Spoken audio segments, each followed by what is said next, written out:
afternoon, everyone. We are the group 4, and we will be talking about the strain, sprain, cramps, and other muscle injuries, effects of heat and cold. So now let's discuss the strain.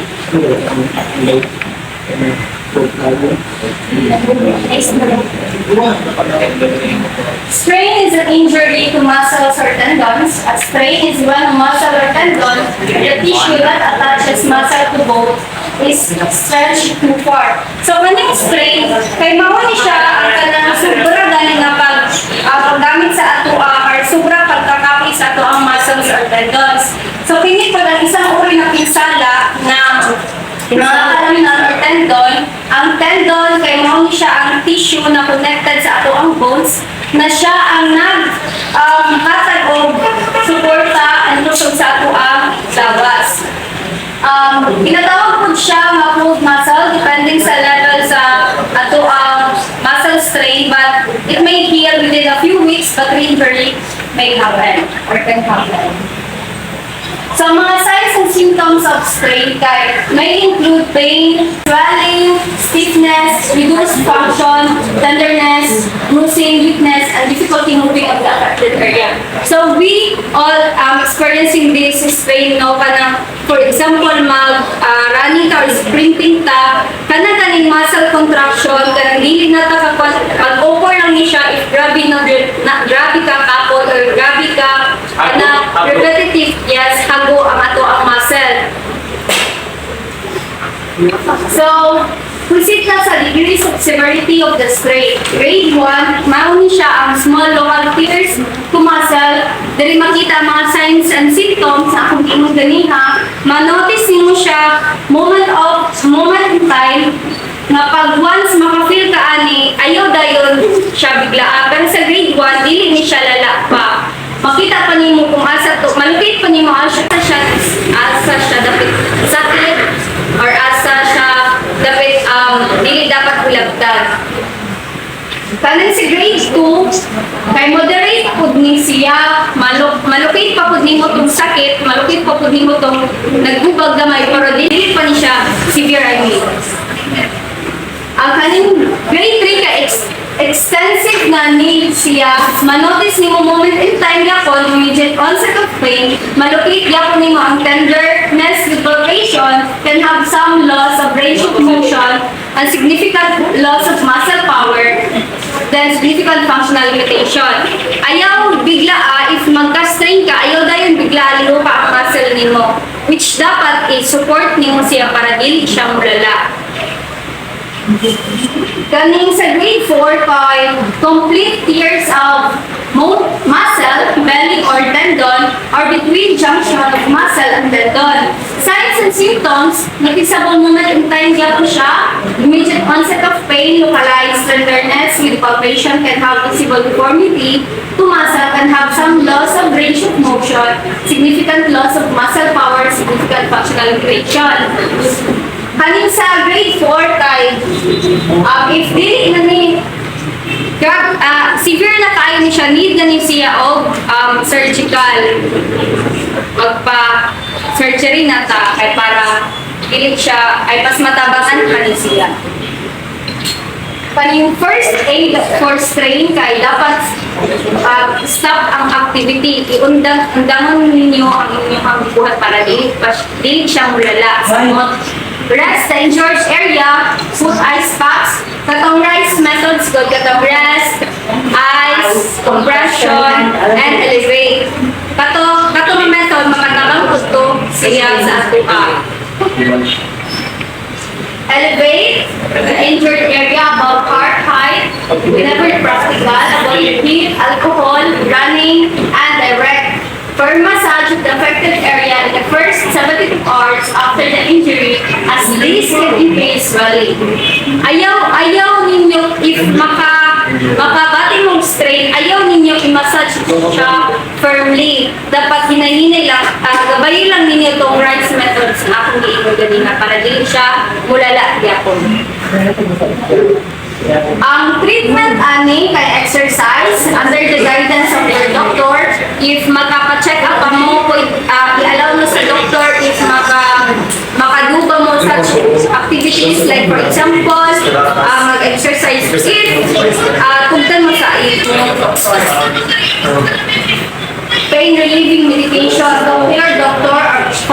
days before taking any medication. Ayaw pagbuot-buot.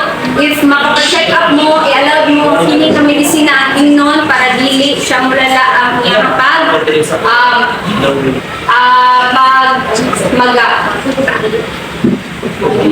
gradually introducing activities back to normal levels. Severe injuries where the tissue has completely ruptured may need surgery to put the torn pieces back together.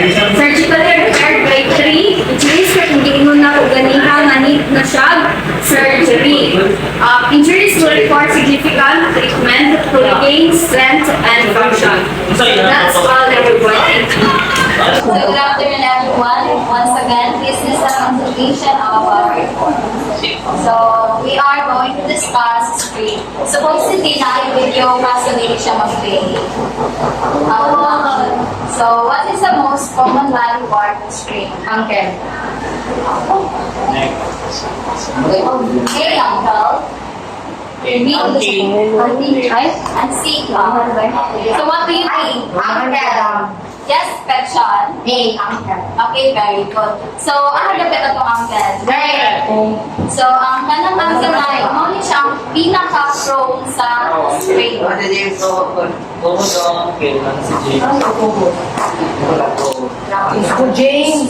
When we say sprain, it is an injury to the ligaments around the joint. So, when we say ligaments,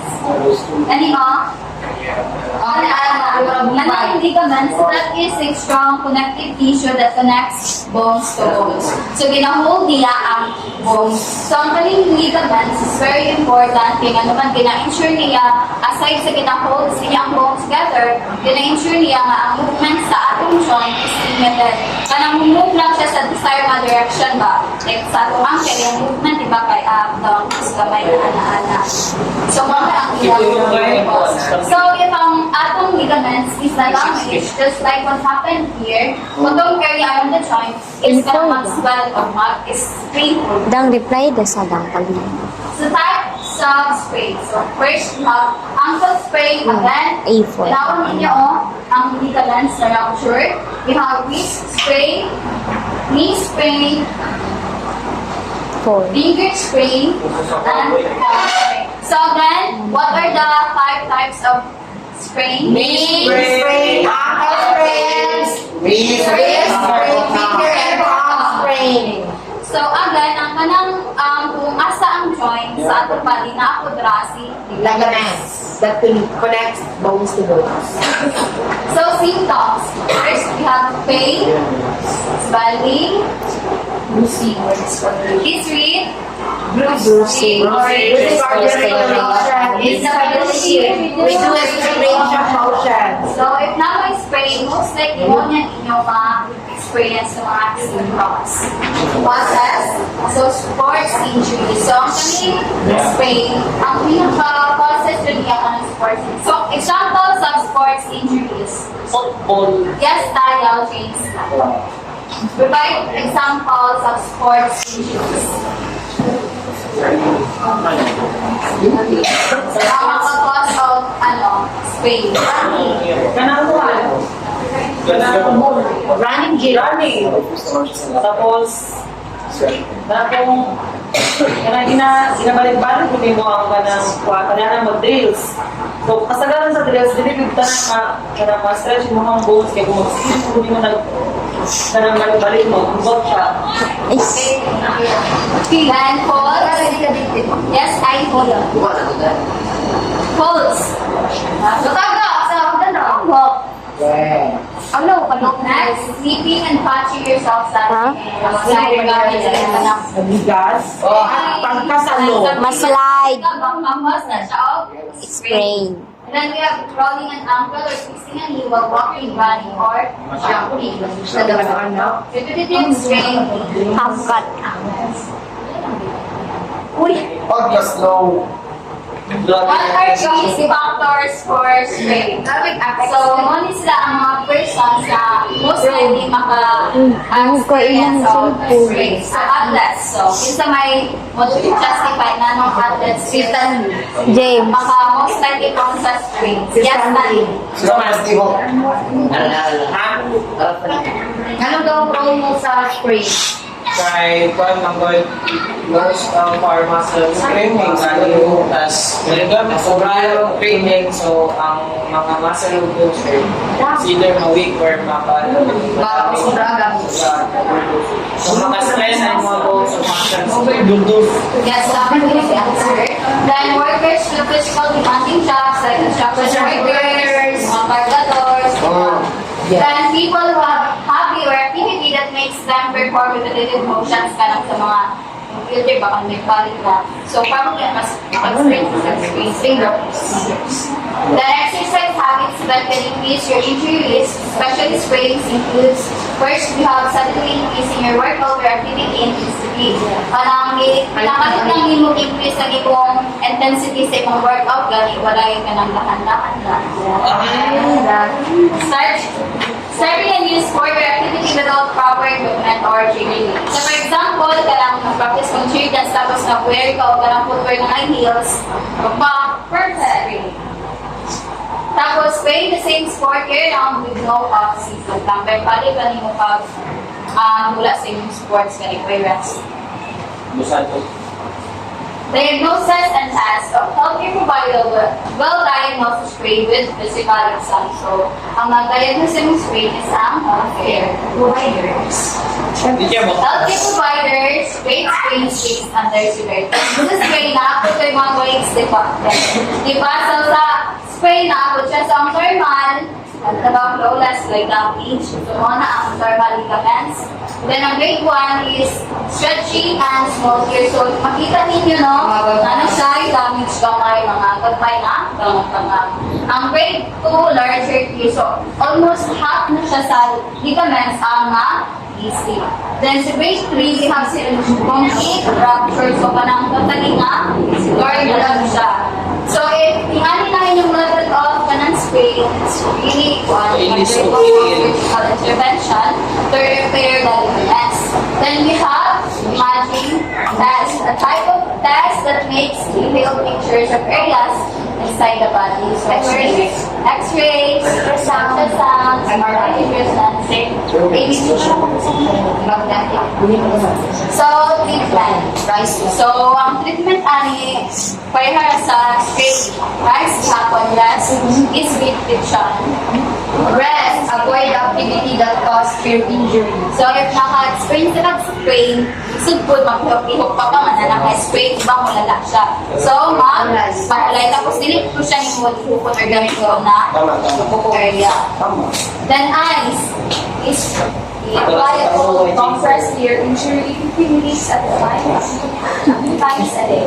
So, sa pag-apply ng eyes, hindi siya pwede na indirect apply siya. Dapat kailangan pa siya of something like batang saklot or something panela bago siya i-apply.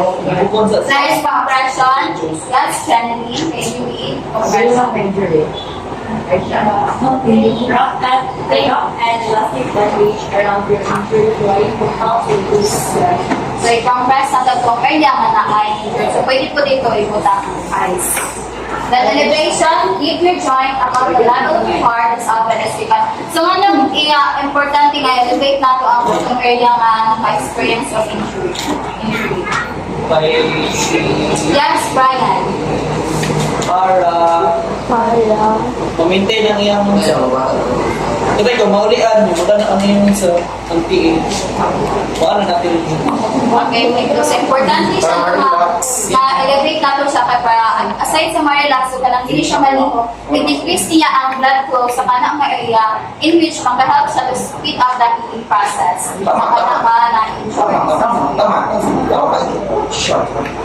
So other treatments you may need include brace or splint, walking boot, crutches.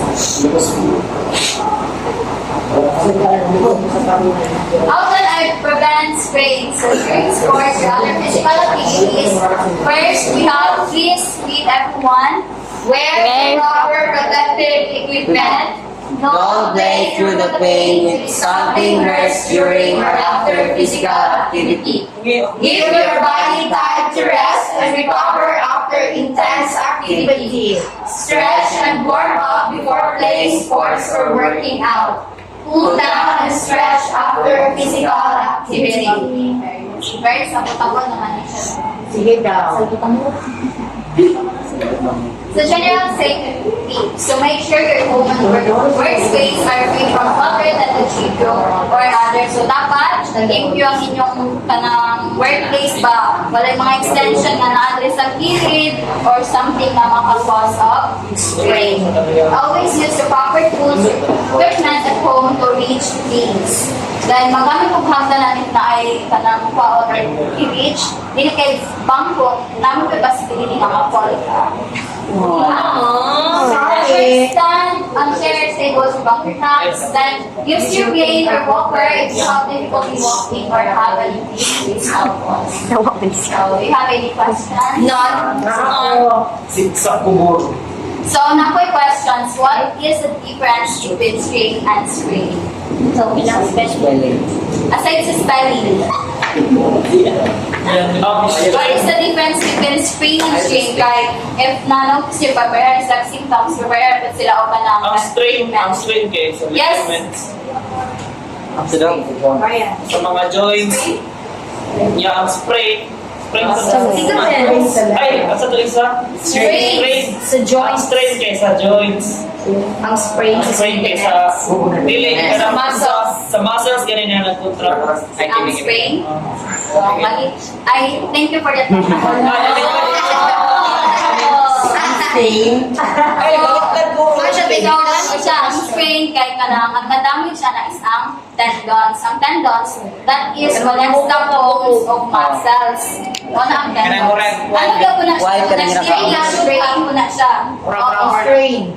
Strain. Ang nadamage siya na ang tendons. That connects the bones of muscles. Ang sprain, ang nadamage is ang ligaments that connects bones to bones. So, mga na ang ilang Parang okay, sa strains, ano damage kay? Tendon, sa sprains kay That's all.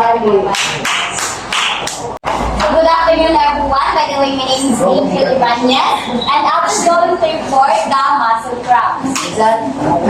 Understanding cramps. Cramps are sudden, involuntary, and painful muscle contractions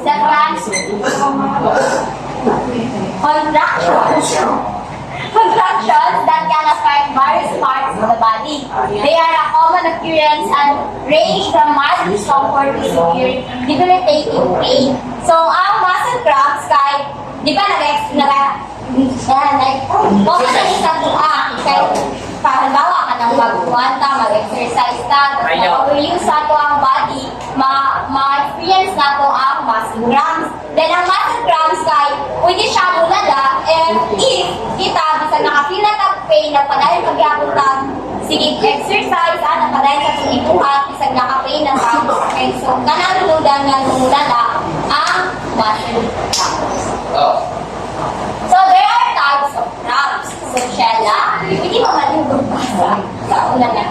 Muscle cramps. These are the most common types of cramps, often affecting your legs, feet, and knees. So muscle cramps, so hindi na type sa cramps kaya ma-feel natin din sa atong mga muscles, kaya sa atong mga sa arms, sa dria.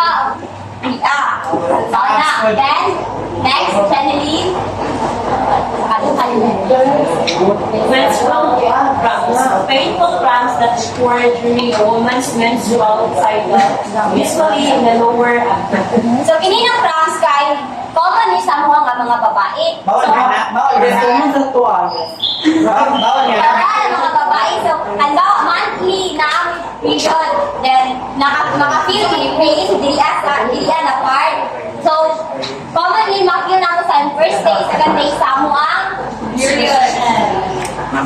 Next is nocturnal cramps. Muscle cramps that occur at night, often in the calf muscles, sudden, sharp pain. So, nocturnal cramps. What do you think is nocturnal cramps? Bicog. Stanley. Saan? Nocturnal cramps. Sa klase mo sa nocturnal cramps. Kanang part and voluntary kanang muscle cramps nga kanang matulog atas balitrag sakit yung mga bangka. Likod. Likod guys, Yes. So, thank you very much, Stanley. So, nocturnal cramps, commonly makil nato siya pag gabi. Halimbawa, wrong position ng ato ang paghigda. So, di ba, sa akin, halimbawa, sa kuha, pag magsakilig, good ko, manatugan ako ni, pag mata na ako, magsakit ni. So, mao na ang nocturnal cramps. Doctor. Causes of cramps. So, ganihan na mo na ako kung unsa ang rason makakita sa cramps. Isa na dito ang overuse. Overuse na to, muscles can cause cramps. Kanang bisag hako na kayo ng padayon gihapon, Yes, correct. sa gihapon kuhan gihapon nato pugos o buhat ang mabuta bisag kabalo ta sa atong sarili na sobra-sobra na.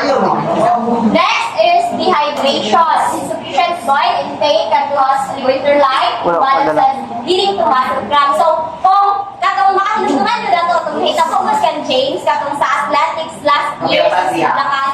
nakuyapan siya, tungkol na ito kay kulang siya, big, then dagan din siya sa oval or sa field. Next is medical condition. Certain underlying medical conditions such as pregnancy, diabetes, or peripheral artery disease can also contribute to cramps. So, ang mga buntis ko di ay mga experience ani. Di ba ang maganda sa mga buntis ka, nakakita sila mga murot sila mga tigil, then murot sila gitusok-tusok. Ang sila mga tindahan, murot Bili-bili. Gitusok-tusok sila. Bitbol. Sa diabetes po, sa diabetes, makita natin na pag burog din na ay manggawas na more than 2 kay na Ulo. ugat. Ay. Isa lang feeling sa.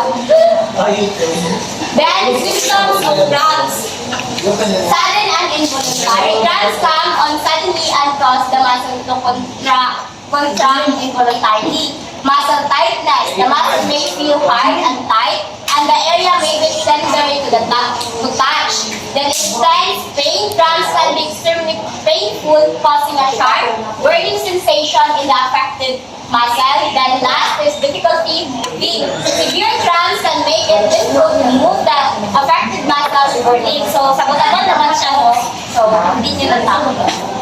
So, how to prevent cramps? So, first is stay hydrated. Drink your water. Drink plenty of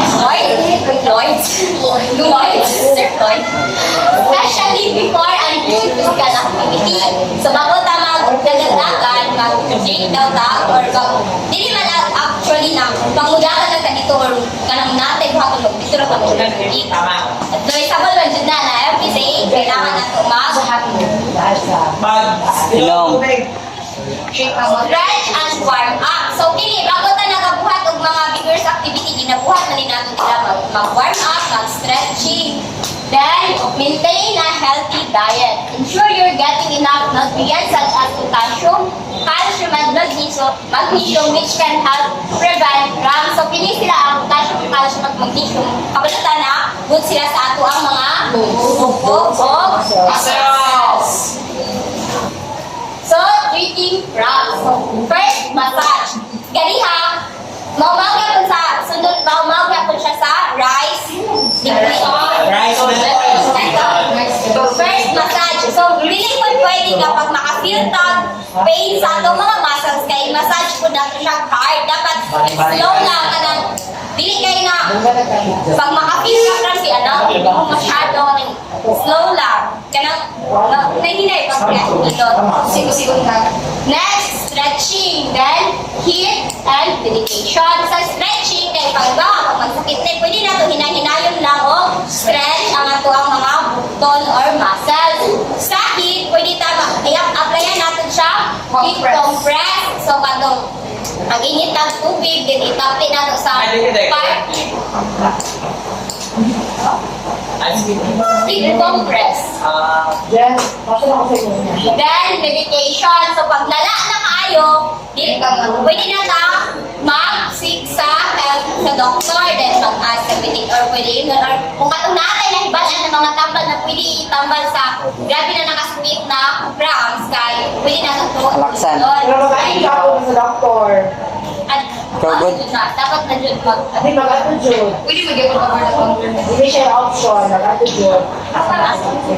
Dili kung kayo sa mo ato sa doktor, kayo sa dapat magpa-check up pag maka-feel tag cramps. First, persistent cramps. If cramps are curing or don't improve with self-care, it's best to consult a healthcare provider. Kanang di na good effect kung mga gibuhatan sa to stretch, o kanang hot compress, kanang di na siya effective, bawa na lang ginawang ato ang pain na lang. So, kailangan na nato mag-stick of time sa doktor. Next is severe pain. Kanang grabe na check sa kasakit, di na nato makaya. Di na nakasabot sa tulibati. So, that's the time na kung ato punta sa doctor. So, under conditions, cramps may be a symptom of an underlying medical condition which a doctor can help diagnose it. So, mas sa kuwan ang cramps, di lang nato siya ma-feel kung over-exercise. So, usahay ang cramps kay nagakuha na siya, sign na siya na naanatay, na-feel na naanatay something na sakit ba na. So, kailangan nato mag-assess sa doctor para ma-check up or ma-check ato ang body, monitor kung unsa jud ang problems na so maora to. Good afternoon once again. Yes. Other models of injuries. So we have myositis, muscle contusions, muscle spasms.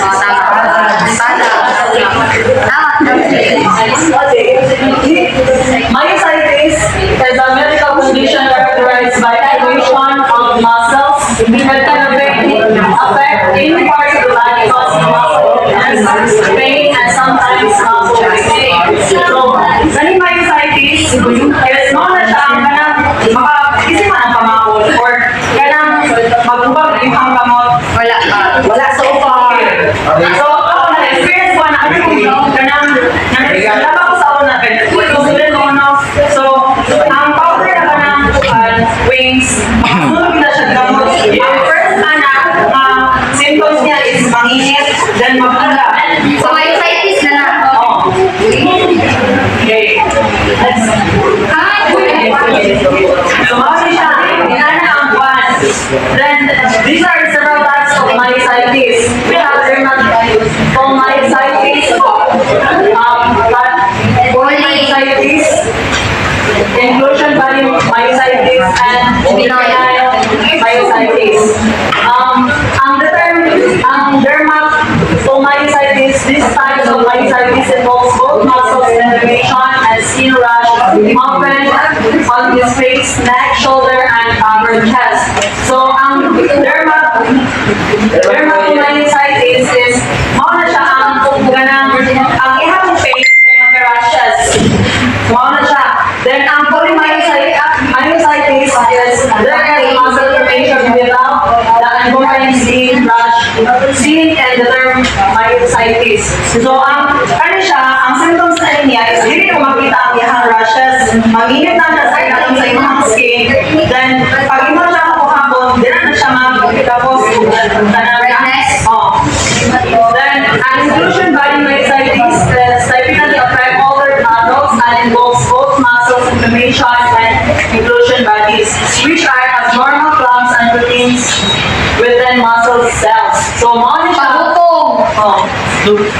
mga siya, sa mga adults na naman siya makita. Then, sa juvenile myositis, this form of myositis affects children and adolescents and includes both dermatomyositis and polymyositis. So, ano siya, kung ang inclusion body myositis is for adults, then juvenile or children. Okay, cause of myositis is not always clear, but it is generally believed to be related to a combination of genetic, environmental, and immunological factors. So, mapapanggiwan na ganyan na, dilit na ng symptoms is ma-identify din mo siya mga myositis. Ang kuha na is ganang wala siya rashes, dilit na mo rin ma-identify kung basta mangita na siya. Then, muscle contusions. Ang muscle contusions, commonly known as a Bruise occurs when there is a direct blow or impact on muscle, leading to damage the muscles, fibers, and surrounding connective tissues. So, ang kaning muscle contusions is more na siya ang pagkasira sa tissue sa akuang skin. Pag once ma-damage na siya, is pag kanang abulkog na siya, no, then ang ihang surrounding sa imong body is mulagog. Then contusions can occur during various activities. Activities such as sports, falls, or accidents where the muscle experience a sudden trauma. So mostly, ang naka-experience ang katong mga athletes or kanang mga sporter ng mga tao. Like, most of the time, ang lahat yung ginahimo is kanang mga activities na with kanang nasa field.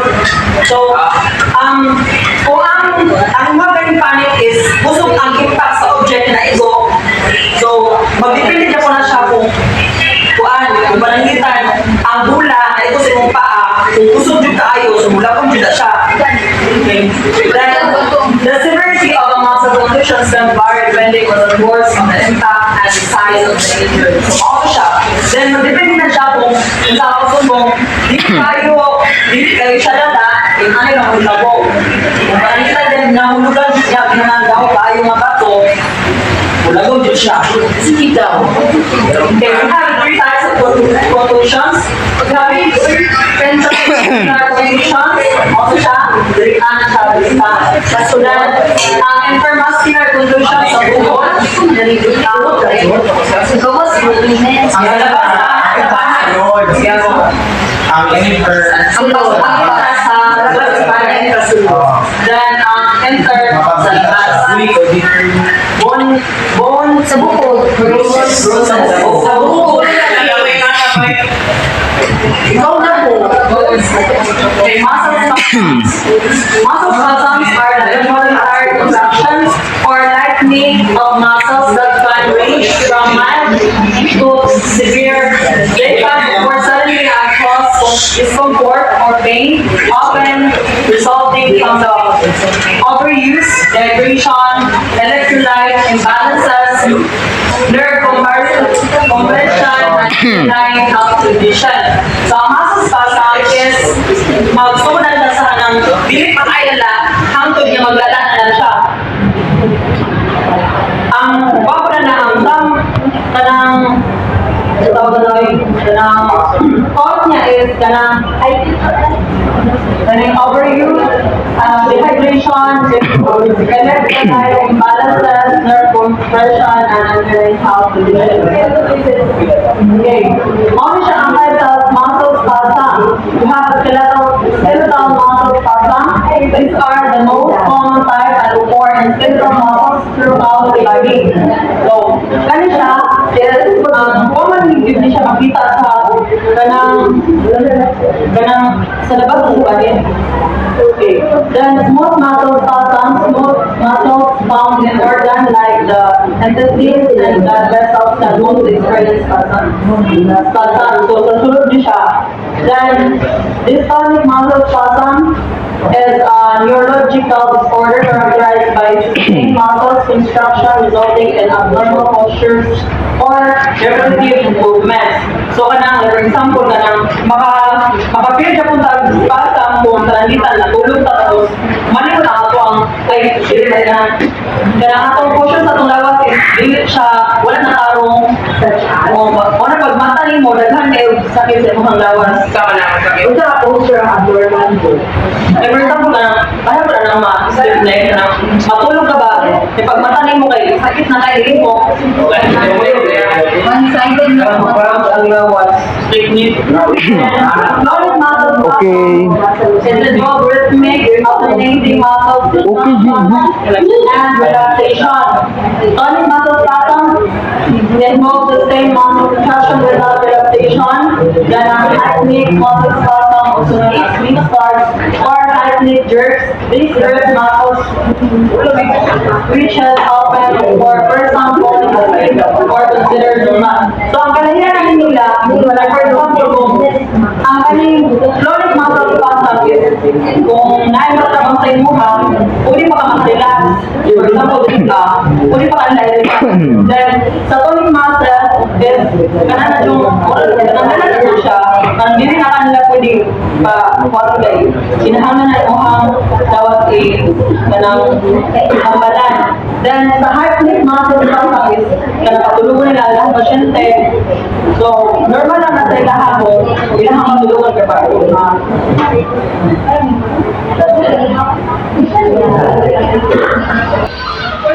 Good afternoon, each and everyone. So this is IBK Team Dado, and this report is a continuation sa report ni James Christian Tayo, which is the other injuries. So conclusions. Conclusions, commonly known as bruises, occur when a small blood vessels break and bleed into the surrounding tissue due to blunt force trauma. So, kani conclusions, mauna ang tinatawag na laghag. Magka-conclusions ka if maghahatag kang force sa isa ka part sa imong body nga magpundo lang ang dugo sa isa ka part kung atong natagaan o trauma sa imong. And then, for signs and symptoms, so inana na siya. Inana mo daw, dili siya sakit pag imong gunitan, pero pag makita mo inana siya color, dili siya sakit gunitan, mauna siya ang conclusions. Then, ang conclusions, di na po siya pasabot nga kung matagaang force or trauma to isa ka part sa imong body. Dili lang to mao ang reason. Also, kana kung mag-inject po ang doktor, then nabalik niya ang puso, magkaroon na siya bruises kay ang blood vessels ana niya mag-break and bleed to the surrounding tissue kay yes. For prevention and treatment, of course, need na to mag-use of protective gear during sports activities, kana mga proper protective gears, and for treatment, we can apply the RICE method, which is rest, ice, compression, and elevation. And for muscle cramps, mao po rin itong hinatawag na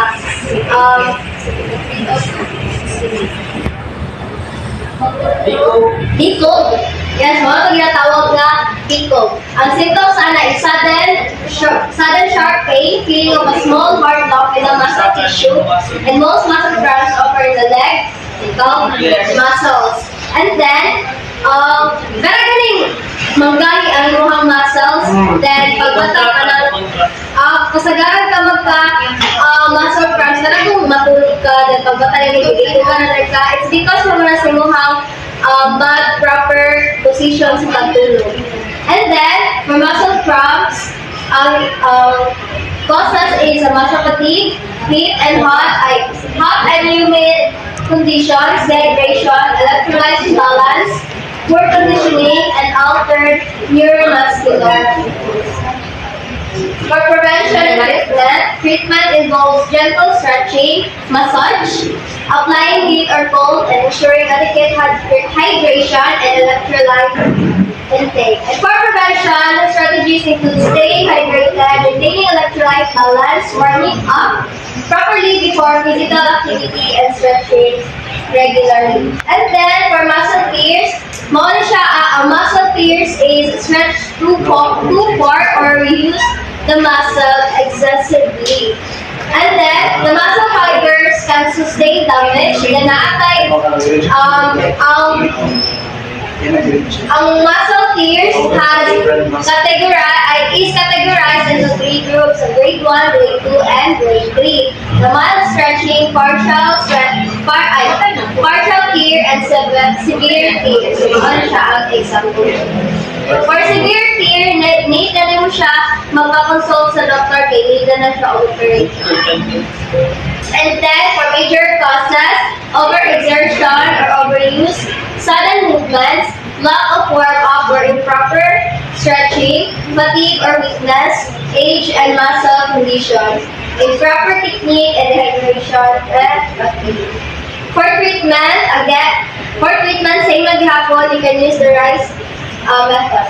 And then for compartment syndrome, ano siya nag-swollen sa imuhang tiil kasagaran sa mga kuhaan is ang mga soccer player, mga futsal player, and such. Kaya nag-use sila sa ilahang tiil. And then, sa sige hatag of course, na-trauma yung tiil mo, mag-swollen sa and then for signs and symptoms include severe pain, swelling, numbness, tingling, weakness, and tightness in the affected muscle compartment. In severe cases, there may be loss of sensation or pulse distal to the affected area. So mag-numb na siya kung part na ay compartment syndrome. And then for prevention and treatment, for prevention, it involves avoiding overuse or repetitive activities that may contribute to the development of chronic compartment syndrome. And then for treatment of acute compartment syndrome requires immediate medical intervention, including surgical decompression to relieve pressure. So for compartment syndrome, need na siyang operation, hindi na siya mamano-mano ni mo og ayo kay it's very severe naman siya, so need siya operation. That's Okay, good afternoon everyone. Yes. And now, we will be talking about the effects of heat and cold. But first, let us consider first the objective. Kindly read everyone. And then the student should be able to define how heat and cold therapy works, differentiate heat therapy and cold therapy, and state the effects of using heat and cold therapy to injuries. So first, let us talk about the heat therapy. So how it works. So heat therapy works by improving circulation and blood flow to a particular area to increase temperature. Increasing the temperature of the affected area means likely can solve discomfort and increase muscle flexibility. So ang heat therapy makatabang ni siya nga ma-relax o ma-soothe ang ato ang muscles o ma-heal ang damaged tissues. Next is sa type. So, ang heat therapy na ay two types. First is dry heat and moist heat. So, kani sila na two types. Ang ideal temperature ano nila ay warm instead of hot kay para dili mapasok ang gato na ay freeze. So, sa dry heat or conductive heat therapy includes sources like heating pads, dry heating pumps, and cooling sauna. So, kani siya na type sa heat therapy kay dali lang siya ma-apply. And then the next one is moist heat or convection heat. Includes sources like steam towels, moist heating pads, or hot baths. So kani siya kay moist heat may be slightly more effective as well as require less application time for the same result. So kung gamay ang imong ay kanang gamay lang na tayo pag imong paggamitan ni same gyapon ang iyang result. So let's move on now to when not to use. So naay mga cases na dili na to pwede ganito ning heat therapy. So first, there are certain cases where heat therapy should not be used. If the area in question is either bruised or swollen or both, it may be better to use cold therapy. So people with certain pre-existing conditions should not use heat therapy due to higher risk of burns or complications due to heat application. So ang heat therapy, dapat dili ko ni siya dili ko na dapat ni-apply itong mga open good ang mga samad. So mauli ang kaning mga conditions na dili pwede gamitan og heat therapy. First is diabetes, dermatitis, vascular diseases, different thrombosis of multiple sclerosis or MS. So kani, applying heat therapy, so saan na to siya pag-apply o kung sa eksakto nga pamaagi sa pag-apply. First is minor sickness or tension can often be relieved with only 15 to 20 minutes of heat therapy. So naa siya limitation sa pagbutang no, 15 to 20 minutes na siya dapat. And then sa moderate to severe pain can benefit from longer sessions of heat therapy like warm bath lasting between 30 minutes and 2 hours. So sa galing mga minor stiffness or tensions, galing na siya 15 to 20 minutes lang. Tapos katong mga moderate to severe pain na, mukha na siya 30 minutes to 2 hours.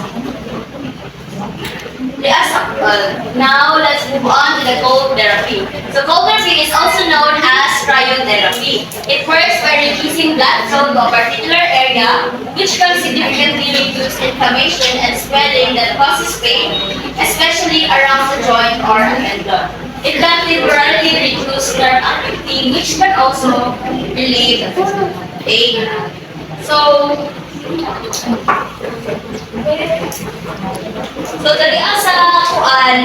dali sa cold therapy mo kay naabot siya types. Dali ang niyang types. There are a number of different ways to apply cold therapy. First treatment is ice baths. Ice baths, tapos ice massage, coolant sprays, frozen gel packs, other types of cold therapy, kaya kanang cryo-stretching, kanang ginagagamit siya ka ng mga cold to reduce muscle spasms during stretching. So, pag mag-stretch ka lang din na, tutalog ka na, tapos, cryokinetics, which combines cold treatment and active exercise and can be useful for ligaments, sprains, and lastly, can whole body cold therapy chambers. Pero kinalubog ang lawas sa kuan. Ice? Ice. Kaya kung sa laing country nga, sila, di ba dukdok man ang ilang mga certain parts sa ilang oras, ito nila binalubog. So, mauna siya ang isa po ka-therapy sa cold.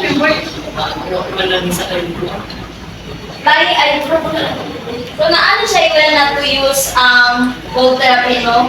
So, people with sensory disorders that prevent them from feeling sensation should not use cold therapy at home because they may not be able to feel if damage is being done. So, para sa diabetes, pag naman kisamat ang mga diabetes, nga, butangan nila kuhan, limitan mo butang nila ang sensory na. So, hindi nila mabantayan ba nga? Ang ilahang nanay na sa ilahang sa mat, butangan nila ito. Next is, reacta sa applying cold therapy. For home treatment, apply an ice pack wrapped in a towel or ice bath to the affected area. So, importante kayo nga dapat hibalaan na ito nga, dili ito pwede magbutang ka ng ice cube mismo good niya. Butang na ito sa ato ang samat. Kaya pwede na siya makadamage sa ato ang tissue sa ato ang skin. Ay dapat, butangan yung dapat na siya o ka ng towel para dili kayo siya makadamage sa skin. Use cold therapy for short periods of time, several times a day. 10 to 15 minutes is fine and no more than 20 minutes of cold therapy. So, di parehas sa heat therapy, kung umabot siya 2 hours, kung ang galing cold therapy, kaya limited ang time ano niya. So, dapat dilita mo lakas o not more than 20 minutes. So, use at the time to prevent nerve, tissue, and skin damage. So, you can elevate the affected area for best results. So, diyan sa potential risk. So, heat therapy should utilize warm temperature instead of hot. That's ang yung ganina para dili po mapasok ang katong mga mag-apply. So, if you use heat that's too hot, you can burn the skin. If you have an infection and use heat therapy, there is a chance that the heat therapy could increase the risk of the infection spreading. So, kung init kaayo ang ato ang ibutang sa ato ang infection, na ay chance na ang virus or germs na mas spread na hinuon sa ato ang body. So, heat apply directly to a local area like heating pad should not be used for more than 20 minutes at a time. So, by taga-tagan ko lang ito siya break para di ito tayo siya maka-bulog sa ato. So, mo na niya risk of cold therapy. If you are not careful, cold therapy applied for too long or too directly can result in skin, tissue, or nerve damage. So, dapat yun isunod na ito kung 15 minutes niya, not more than 20 minutes para dili ma-damage ang ato ang skin, ato ang tissue, o ato ang nerve. So, if you have cardiovascular or heart disease, consult your doctor before using cold therapy. So if cold therapy hasn't helped on an injury or swelling within 48 hours, call your doctor. And all in all, heat therapy helps improve blood flow to the area where the heat is applied. So kaning heat therapy best siya for muscle pain or stiffness. And then sa cold therapy, makatabang siya ma-reduce ang inflammation. It is most helpful when used for acute injuries and pain. That would be all. Thank you.